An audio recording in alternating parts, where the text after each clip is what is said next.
you don't know for sure whether you've nailed it or not. It is very annoying. Put the finishing trim back on. Is that on square? It's hard to tell. Oh, there you go. There we go. That's how it should have looked. But it didn't. You watch. Tomorrow it won't work. But it's like the fuses are hidden in here. Look, they're in the glove box. That's a glove box light, which is not connected because it has no switch. It comes on with the lights. Great. You can't turn it off.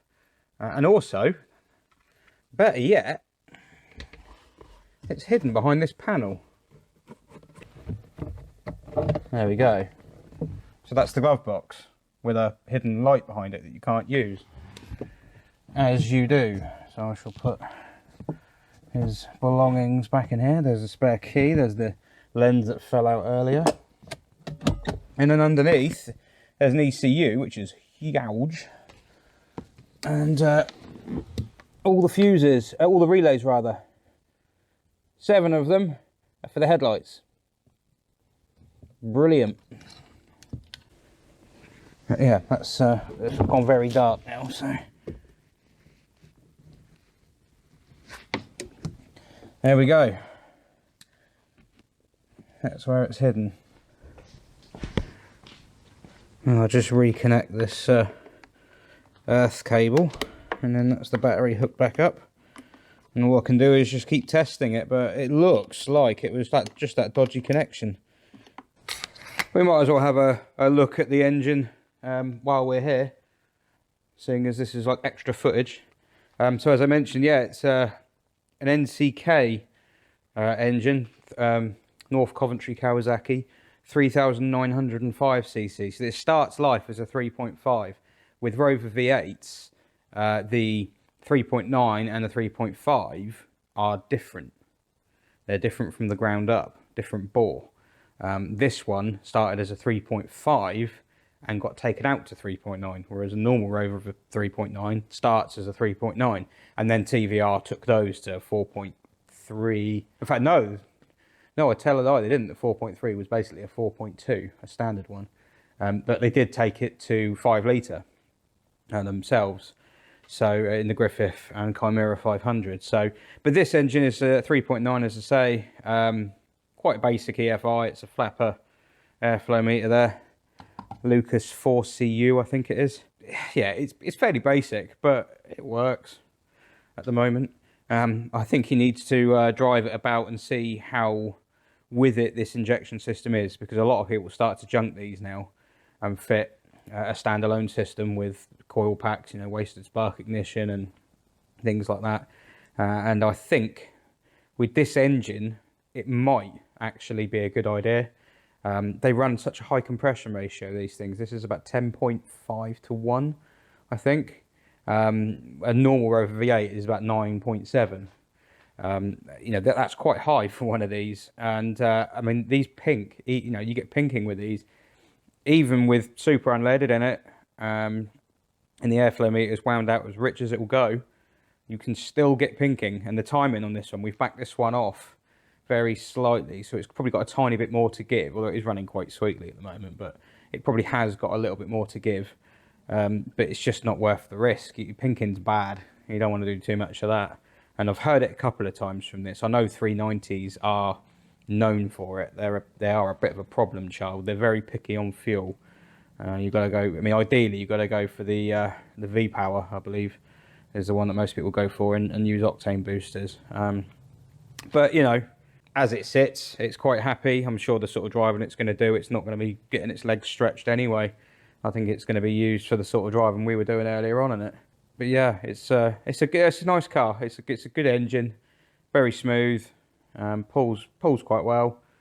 Lovely mid-range in it, real kick in the back at 4,000 RPM, which you just don't normally get with Rover V8s. They're normally much more, you know, sluggy, if you like, much more low-down grunt.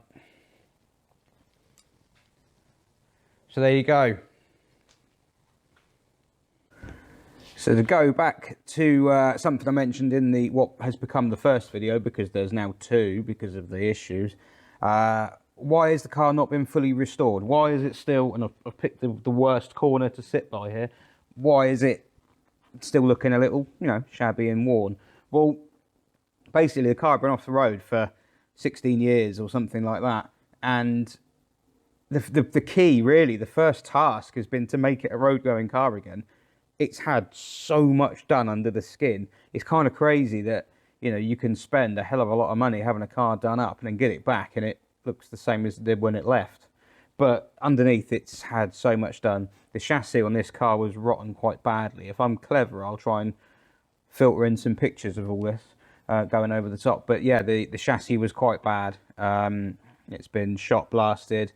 It's been had all the rotten bits cut out of it and had new sections. We fabricated new sections, welded those in. It's gone away. It's been shot blasted again, and then it's been spray galvanized. I don't hot dip galvanize these chassis because it's a bit risky, and some people do it, but you've got to drill holes everywhere. There's risks of the heat that's stored in the chassis. You can get most of the same effect just by spray galvanizing them, which is what we have done. And then with this particular car, we had the chassis etch primed, and then have hand painted this chassis with 2-pack epoxy mastic paint, really thick stuff, because it was quite, you know, fairly heavily pitted in places. Obviously, anything that was too far gone's been chopped out and removed and replaced. But if you go on with the pretty spray finishes, and the chassis is not perfectly smooth, it doesn't look great, and you can get areas where it sits a bit thinner than others, and it's just better to brush it on. So it's been brush painted in the original black, so it's like we don't do many chassis in black, but this one was done black.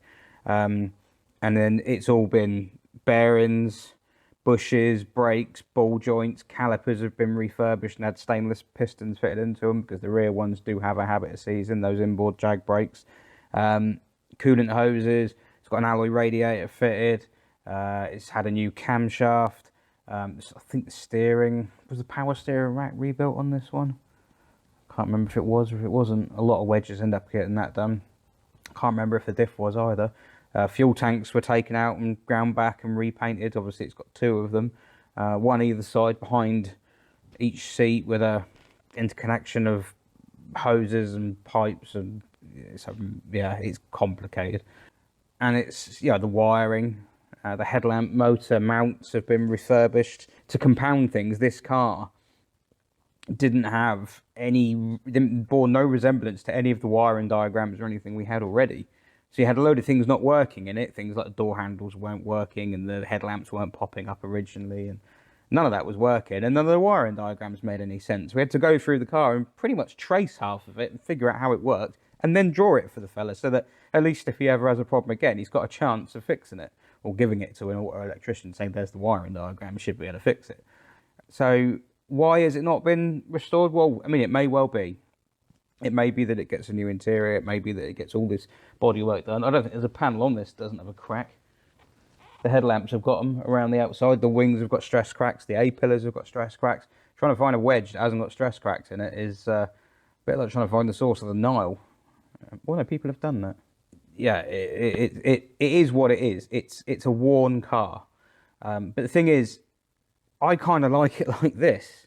I know it sounds strange saying it. It's not my car, so it doesn't matter what I like. But I like it like that because that's the car that his dad drove all those years ago. That's how he saw it. If you start changing it, it's not the same car anymore. I don't know his dad. I never met him. It may be that he's the sort of person who would turn around and say, don't be daft, restore it. Do it up. It's shabby. It needs doing up. Maybe.